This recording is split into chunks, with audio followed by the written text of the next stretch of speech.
Hey, everybody. Hope you all can hear me. Welcome to the Every Other Sunday Rooftops of America live stream.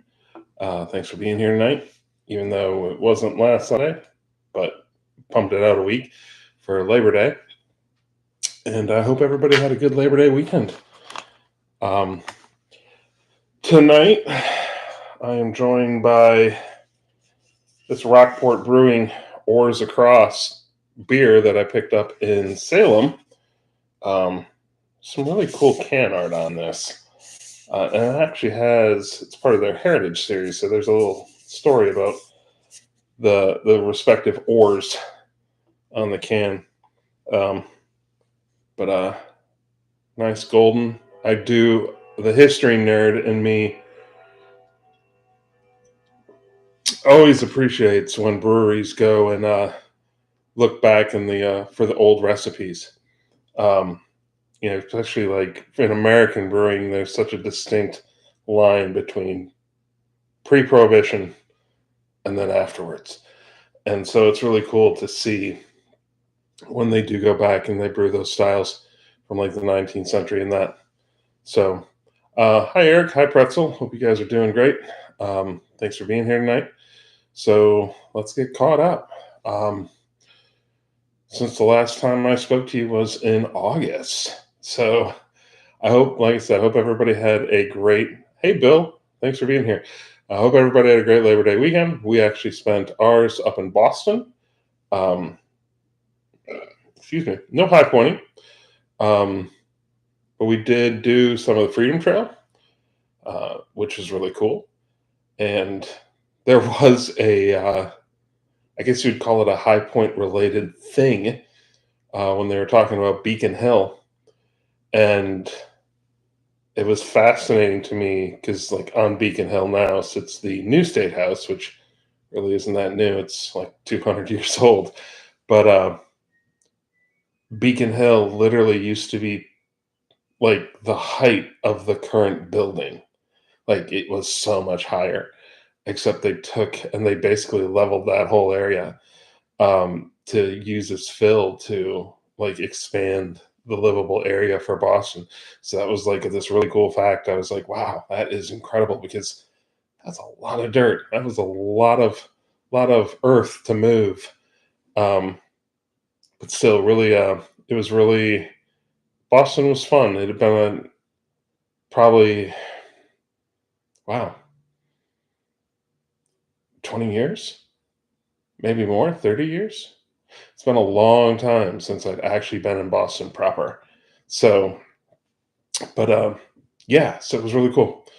I do know when I kick off Seeking the Signers and kick off that series, I will be spending more time in Boston. Um, it wasn't a direct like scout locations out sort of trip, but definitely was a one to check out. Like it was hard not to take notes is probably a better way to put it, especially when you're walking on the Freedom Trail and you're like, oh, there's Paul Revere's gravesite. There's James Otis, a founding father who isn't um, part of that signers group, but I'll probably end up talking about him and things like that. So it was really cool. We spent a little time up in Salem as well, and overall, just a really good weekend. And then today, on this weekend, I actually got out with Ron, who is on here, traveling around there. Ron and I went out to the Maryland, Delaware, Pennsylvania, Mason Dixon Tri Point. It was really cool. And thanks again, Ron, for having me on. If you haven't, by chance, checked out Ron's series of videos he does, I recommend it. Uh, but it was a lot of fun. So thanks again for having me out there, Ron. It was a great hike, and it was a beautiful day for it. So, and yeah, so on the mind right now is New York is close to finally being finished. I wanted it out before the holiday weekend. That didn't happen for a couple of reasons, mainly work related stuff. But I have a good handle on it now, and I'm hoping to have it out by this Friday. Fingers crossed. Fingers crossed. Fingers really crossed. So we'll see. Um, but it is coming together fairly well. It was one of these instances where I wrote myself into a few corners. So I'm trying to find a way to get out of those corners and not, made me second guess some of the stuff I'd written for the Maine episode where I'm like, maybe I don't go down that path quite so readily because there might not be, if I do, I might have to do it in voiceover or I might have to do it live. So, but no, that's the other thing that is going on right now too, is Maine is now 2 weeks out. So, um, I did decide on Maine for Katahdin, I did decide to pull the trigger and get a parking pass. So we actually got Katahdin Stream. So that changes my original intent of doing Chimney and Saddlebrook, but we're doing the Hunt Trail. So we're going to go up Hunt through the Gateway for Katahdin. So it was, yeah, I feel it was one of these cases where, I know everybody said that you'd probably be fine sitting, at the gate. But I figured since my buddy Matt's flying out here from Wisconsin and we're driving all the way up there, I want to maximize my chances. So I figured it was smart to get that parking pass locked in. So Katahdin Stream it is. So um, let's see what we got in the chat. Uh, Pretzel, hey, they have a kind of date set for convention next year. It's going to be mid-September. Speaking of that, where is it? Um, don't see it readily here. So somebody is reading it, but Apex Gazenia showed up today, and they did have that information. It probably showed up yesterday, but I didn't grab my mail until today. So, but there was some information about the convention, and there was also some information. Hey, 2026 West Virginia. So, but yeah, I know some of the details are in there. So mid-September actually would not be too bad of a day to go out and do some filming in Death Valley. And based on your recommendation, Pretzel, I've decided that if I'm going to do Death Valley, I definitely am going to put the telescope peak hike into it as well. I think it'd be pretty fun. So let's see what else we got there. CTOS, hey, thanks for being here. Glad you're here. Um, let's see. Beaver Thingify, you just stepped in. Are you doing Knife's Edge? Not the way we're going. We're going to go right up the Hunt. We're going to do a classic out and back. We'll probably give the Knife's Edge a good look. Be like, there it is, but we're not planning on doing it. So I figure the Gateway will be fun enough for us. So, yeah.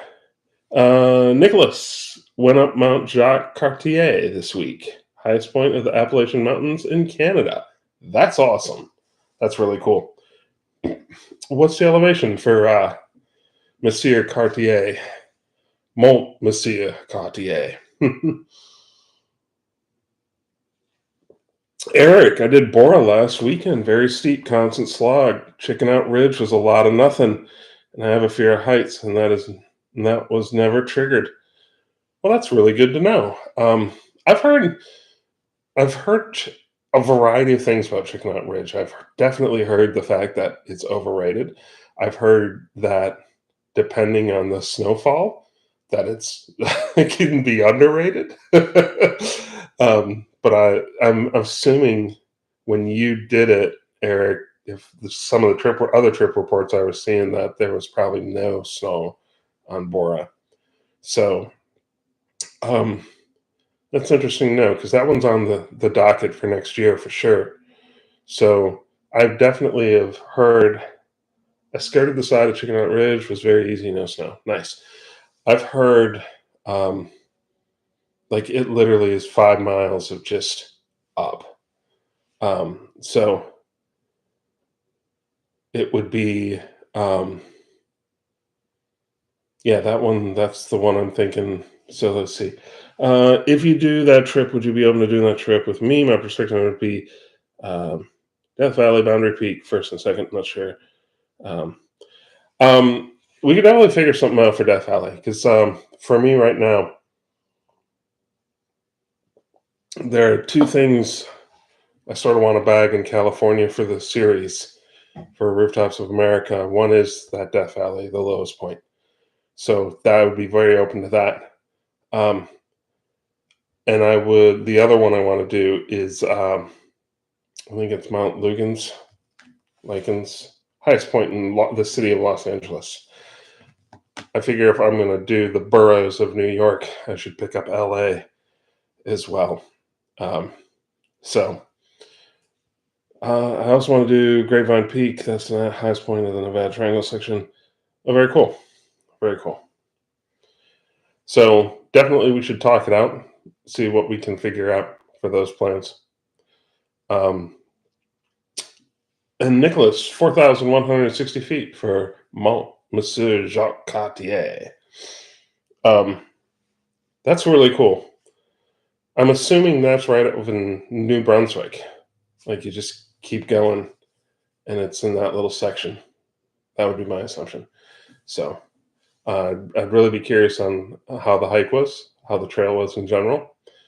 And yeah, to get back to Bora real quick, Bora has, it's funny when I started this series, Bora was one that when I first was looking at it, was really sort of intimidated by. But as time has on, it's come down a little bit in the scale. I know it's going to be a rough day.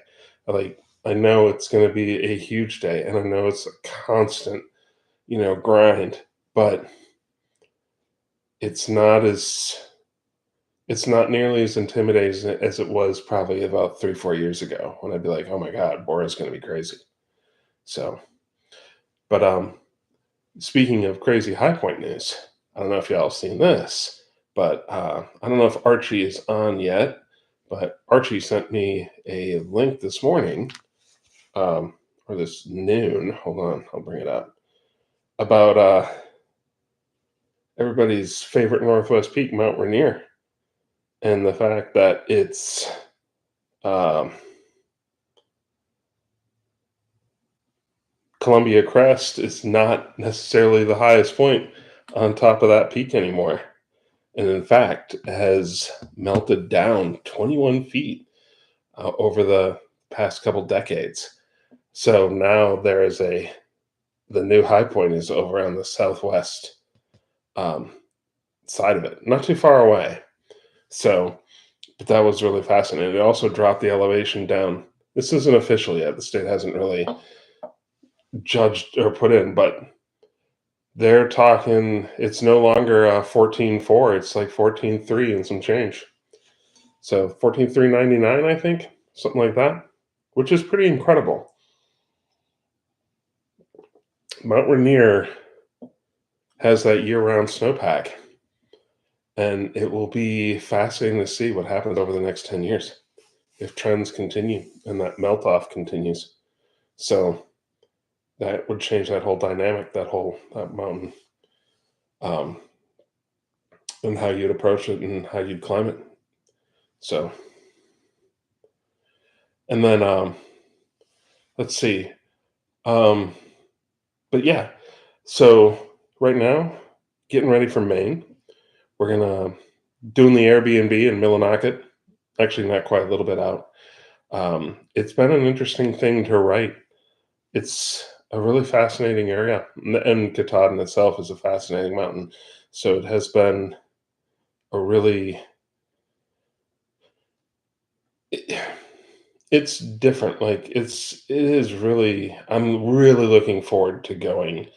I've never been to Maine, so it is the last state on the East Coast, both for High Point and to actually visit. So I'm excited about this. Um, the plan is Matt flies out on Wednesday. We drive up Thursday.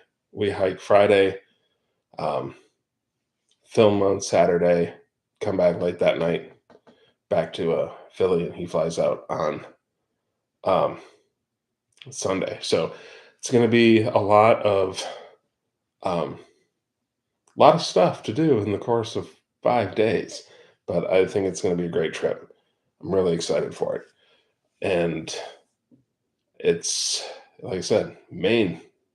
I feel invigorated to go there simply because for so long I've wanted to go there and I've just never have gotten there. So and yeah, and then about what is it, the 8th? So the other thing that dawned on me is like it's about 2 months from this point before I go out and refilm Guadalupe Peak out in Texas, which is sort of crazy to think about. Like November seemed so far away. And no, it's like 2 months. So it'll be time to start dusting off Texas stuff as well and really taking a look at what we did in the past and figuring out what we're going to do this time around. So um, let's see what else. David, hello. Thanks for being here. Um, I think I saw your personal Facebook page recently. Well, you won't find much on my personal Facebook page other than pictures of cats and the occasional picture of my son and family stuff and relentless, shameless, occasional promotion of Rooftops of America. So I got to post the pictures of the cats and the sun to keep my parents happy. um, Maine's the last Eastern high point for me as well. Yeah, Katahdin actually is taking on, um, I don't want to say mythic. That's a bit of hyperbole, but it is really. I don't know. I feel like this is a cool occasion. I feel that this will be a good event, and I'm excited to hang out with my buddy Matt. He is one of my best friends. I've known him for over 30 years. We met in Okinawa, Japan, at on Marine Corps Air Station Futema in Miles 36, right out the S1 shop. We were sitting on a bench waiting to check in to our unit, Miles 36, Marine Aviation Logistics Squadron. And we just started talking. And, fast forward over 30 years, we've been, best friends ever since then. So it's, uh, it's just cool to be able to head up and to continue to do this event with my best friend. So very cool. All right. I'd group that high point together with Acadia. Do you need those tickets for Acadia High Point? Um, Honestly, I don't know. Acadia is one of these things where I'm going to come back for another time. There's just too much. Um, I want to experience Acadia in its full Acadianness. That makes sense. Um, that is a place that has been lodged in my head. I think I mentioned this last time that uh, when I was a young teenager, we got a book on national parks, and Acadia is one of the first ones. Starts with an A, of course. And when I saw the pictures of it, I just absolutely fell in love with it. And and I've never been there. And I feel like when I go there, I really want to have the time to really sort of unpack the whole thing. I want it to live up to the bar I have set in my head, which I don't know if it could happen, but yeah. So um, as for the tickets, I don't know. So got our first frost in the mountains of West Virginia last night. I'm hoping the weather stays warmer for you guys in Maine. I'll be happy if I can have a sunny day in Maine. I'll even be happy if it's just overcast. Because it's Maine, it's September. It's like the Northwoods of Wisconsin in September. You never know what you're going to get. Like I told Ron earlier today, it's the same. Like you can have beautiful day or you can have hell. So I'm really hoping, that we get something in our favor. So very cool though. Like it felt this morning when we stepped off on that hike, it actually felt like fall. Like it's the first day where I woke up. I'm like, it feels like fall is almost here. So, Pretzel, what's the hardest high point hike you've done so far? Boundary or Marcy? Um, if I'm going to bucket it, Boundary out west, Marcy here in the east. We'll see how Katahdin measures up. I've heard that Katahdin can be harder than Marcy, and it might well be. We'll find out. But I uh, I hated Boundary. Absolutely hated it. Um, Pretty area. Like it's really got that austere beauty thing down like cold, but such a slog for a hike. Um, Especially that first part where you're going up that scree. It's hard to find the trail. It feels like for every step, every step you're taking, you're slipping, always slipping back a bit. Like it's just miserable. Um, and not only going up crappy, but coming down that section is just as annoying. And I've probably mentioned this before, but that descent on that screed pile, basically, of Boundary, that's the only place I ever really almost got into big trouble, where I almost had a really bad slip. Um, Fortunately, I'll have to show the pole someday. I'll have to bring it up, but I kept the pole because I bent the living tar out of that thing, catching myself with it. And but yeah, I really don't, um, really didn't like Boundary.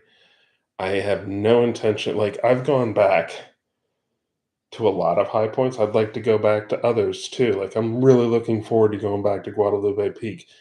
Um, but Boundary, unless somebody's giving me a whole boatload of money, I have no desire to go up that thing again. Um, yeah. But that said, a couple things were in favor. One, Nevada actually turned out really well. So I don't need to go back for that episode unless I really want to. And two, I'd go out to the White Mountains again. Like I'd try other ones out there in that range. I just wouldn't go a Boundary. So Marcy is definitely the hardest I've done to date. And I can understand that. Marcy is long. It's a big day, and those rocks, you just can't really ever really until you get past Marcy Dam again. You can't ever really roll along on the trail. So you're just constantly working on Marcy, both up and down. So Pretzel, when I asked at the convention last year, people consistently said Katana was the hardest eastern hike, with Marcy being second. Well, we're going to put that to the test in 2 weeks and see how that shakes out. So, like I said, I'm excited for it. Um, One of the things that's going to hopefully work in its favor, that's going to make it less difficult, is I'll be hiking with um, my friend. So it's always it's always easier when you're sharing that misery.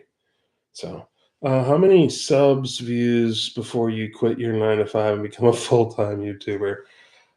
I don't have subs views. A version of it I would have to make a certain amount of money a day, and we are not anywhere close to that.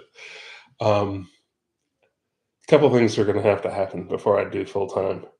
And I don't know if I'd want to be a full time YouTuber. YouTube is just the venue. It's the most efficient, easiest venue to use.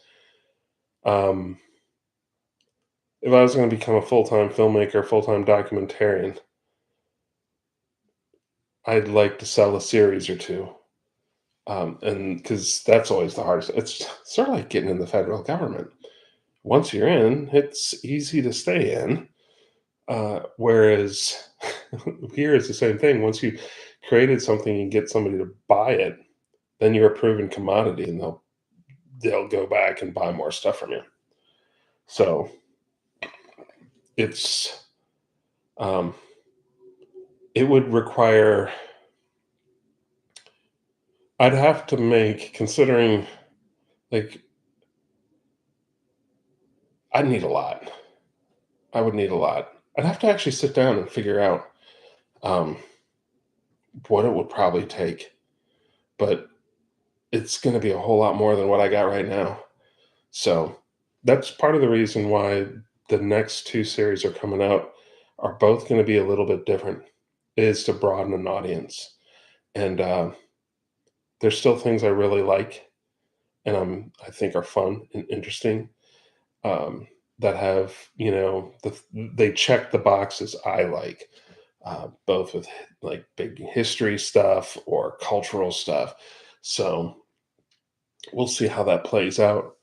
Um, Also, both of the new stuff coming out will play to a larger audience. High pointing is so niche. That said, I'm glad I'm doing this. Like Rooftops of America is probably always going to be, I think, will always be near and dear in my heart, because I've met so many cool people. I've gone to so many interesting places. I've had so many great experiences with my friends, and I wouldn't change that for anything. Like, it would be great to get paid to do this, but honestly, I've got memories like to last a lifetime here for some of the stuff we've been doing. I mentioned it to Ron. You guys see the episode, and that's the experience you get. You're like, okay, where for me, it's not just the episode, but the days around it where I'm spending time with my friends and, you know, having those great experiences. So, um, all right. So we got a little off track there. So Eric, I'll get you a better answer. I'll come back next time with an actual like, I need this and I need this. So I need a merch stream first, probably, which I am working on it. I swear to God, I am working on the merch thing. So here's to merch coming down the pike. Do you have your videos monetized? Yes. I went and got monetized a couple years ago. So um, it's that said, YouTube monetization is definitely not as easy as it used to be a long time ago, where you only needed like 10,000 views and then you could flip the switch. Now you got to maintain 4,000 hours of watch time a year and over 1,000 subscribers. So the 1,000 subscribers is the easy part. That 4,000 hours of watch time a year is the part that, when I'm looking at stuff, that's the figure that's always in my head. So, but yeah, so on average, I make monetary, like if you want to know what it's like to be monetized, right now I'm making maybe a dollar or two a day. So I mean, it does add up. Since I've been monetized, I've cleared like $1,000. I've been paying taxes on this for the last 3 years. You pay royalty tax, of all things. So it's it's it's interesting because um like it's definitely, I'm not gonna say that the money doesn't help, because it literally gets recycled back into the series. Um, I have this little savings account that is just the money that I got from Rooftops of America, and it's where I buy my gear. So, like, all right, I need a new pack, or I need socks, or so it's part of that whole expense thing. This is an LLC, Big Man on a Hill Productions, so that is how it works.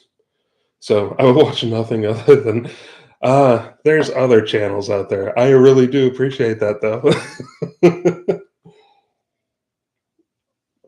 Go watch Ron stuff. Go watch Beer and Beautiful Places, and there's so many great content creators out there. I still do think that what I'm doing for Rooftops of America is a bit different than what other folks do in regards to high points.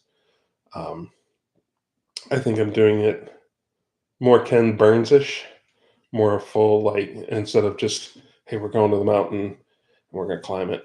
So I think that's the one thing I do that is pretty cool. So, Ultrastar, hey, thanks for being here. Greetings again. When do you think you'll do Rainier? So, next year, I'd love to do Hood, Bora, and Granite. And then the following year, I would like to do Gannett, Rainier, and Hawaii, and then Alaska, with the high point of Mexico, the volcano down there, whose name I always get wrong, and I should get this in my head. Pico Orbiza. It's right outside of Veracruz. So it's an 18,000 footer. So, but that's the plan. So, oh, sorry, you didn't. Yeah, didn't you just do a Rooftops in America? No, I've never done a meetup specifically for the channel. I went and met up with a bunch of other Pennsylvania YouTubers um, out at Buffalo Creek State Park. Ron actually was out there too. He's one of them. And so I met up with like my colleagues there, and that was really cool. That was interesting.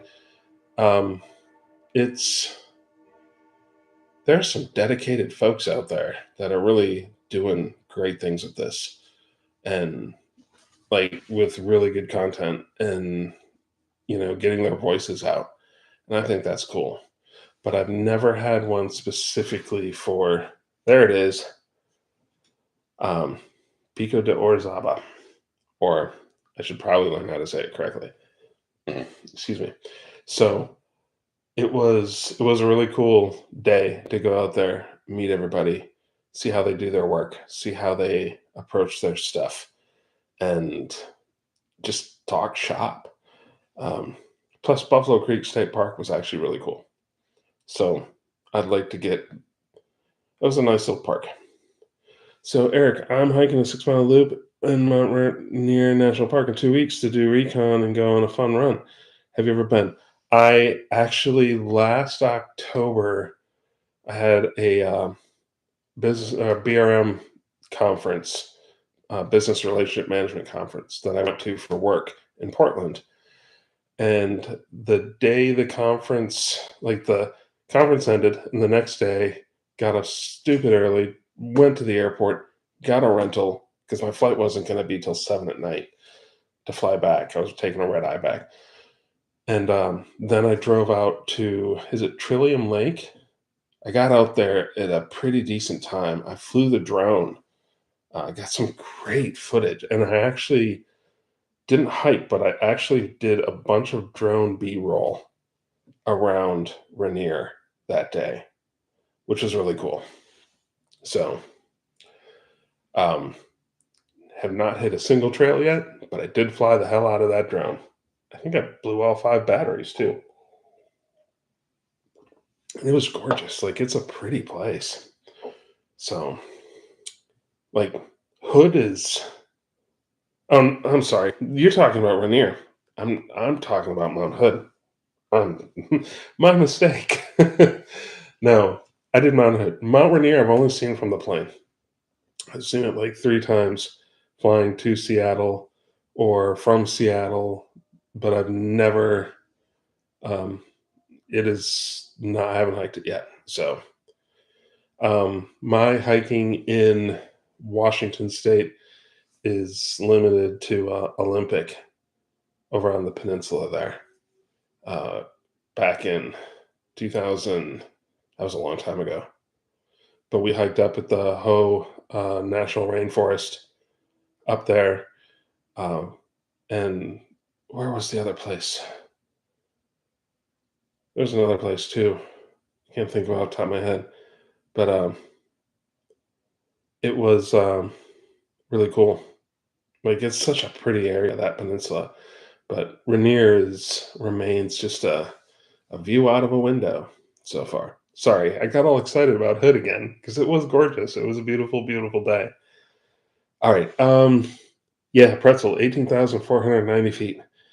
I'm figuring that would be a nice little training hike for Denali, even though it's a dry peak. I realize that, but still, um, it gets you more elevation in a more controlled environment than, say, trying to do something like Mount Logan, or so. Ultrasound, because I wonder if you had a plan to do a meetup with your viewers. I have never quite thought it through. I think it would be. Um,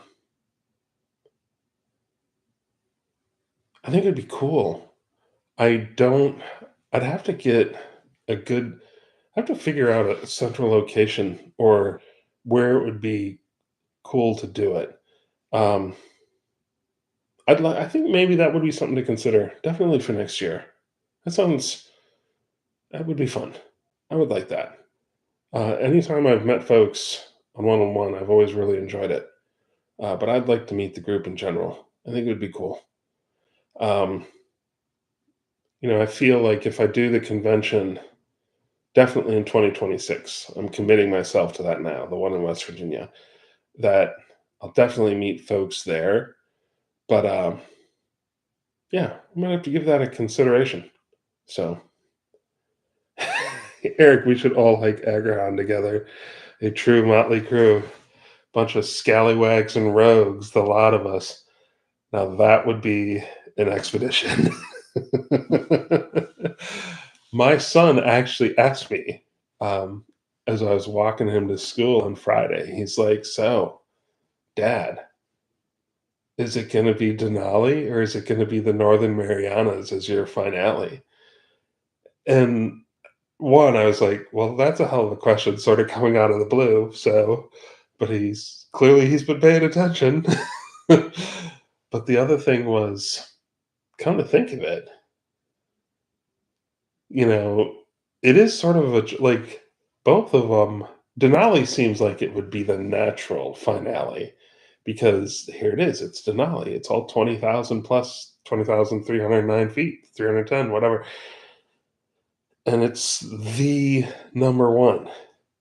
But Agrahan, man, that's such an expedition. Like, it really is an expedition. It's like the closest thing we can sort of get to, really getting out there. Um, it's got all of it, the long flights, the boats, you're sailing up the chain, you're going to a deserted island with a volcano. Like, this is the stuff like 1800s adventurers wrote in their journals. So, uh, let's see. So Ultrastar, I'll get back to you. I'll definitely get back to you. I'll come. I think I'm gonna. It might. This might be something we put to the vote and see what would work with folks. I got a couple ideas that would be pretty cool, but I'll put it to the vote. Come up with a couple options. Eating for arcade is going to be a pain. There seems to be no restaurants in the park. Maybe I'd have to do more research. I want to say there was something in Bar Harbor, but uh, let's see. How much did the two groups pay for the Agrahan hike? I want to say I could be mistaken, but I swear John told me it was about, all said and done, $30,000 for their group, and that's not including the flights. That's not including the flights to Guam and Saipan. Um, so I want to, yeah, I'm gonna have to look that up. I can find out. I can definitely find out because I think it was John was part of the one, and then Clint Call was the other. I think Clint was on both of them, but we can definitely uh, collectively, collectively.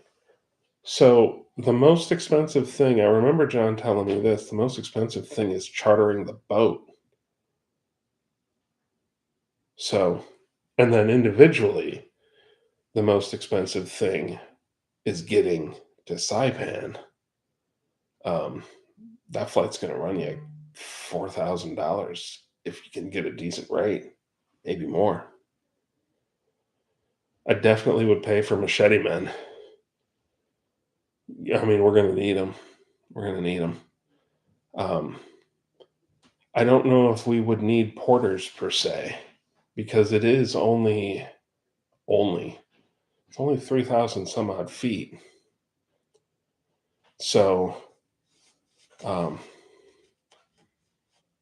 porter would be somebody to help you handle the gear and all that. But we are going to need machete men. We're going to need a crew of that to help cut through the sword grass. Because while you all think you can handle machete, the truth is we ain't got the skills. Not like they do. So, but yeah, this is going to take, like, Agrahan's going to be a significant lift. That's going to take some serious planning. Um, I can def see 100 country high points being done. Yeah, Bill, you're right. Also, need to find some sponsors. Yes, we definitely do. Um, I'd love to do 100 country high points. I would love to be doing this as a full time job. Um, I think that would be really cool. Uh, Fingers crossed.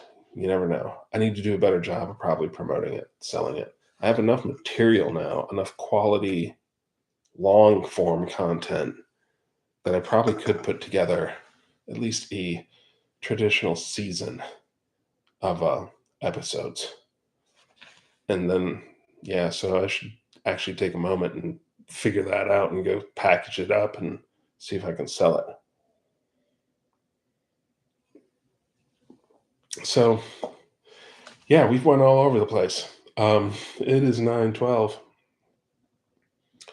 and I gonna probably call it a night because it's another crazy week in the VA coming up.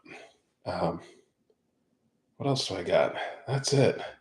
So by the next time we do this, I will be able to tell you if Katahdin is harder than Marcy or vice versa. And if I was successful, because it will literally be done, we'll have come back the day before that. So, with that in mind, let's call it a night. Thanks everybody for being here. I really appreciate it. And I'll just start things again. You give me a lot to think about on that. So, I think I'm going to think about that and maybe start coming up with a plan to do a meetup. I think that would be cool. All right. Later, all. Thank you very much. I'll see you when I see you.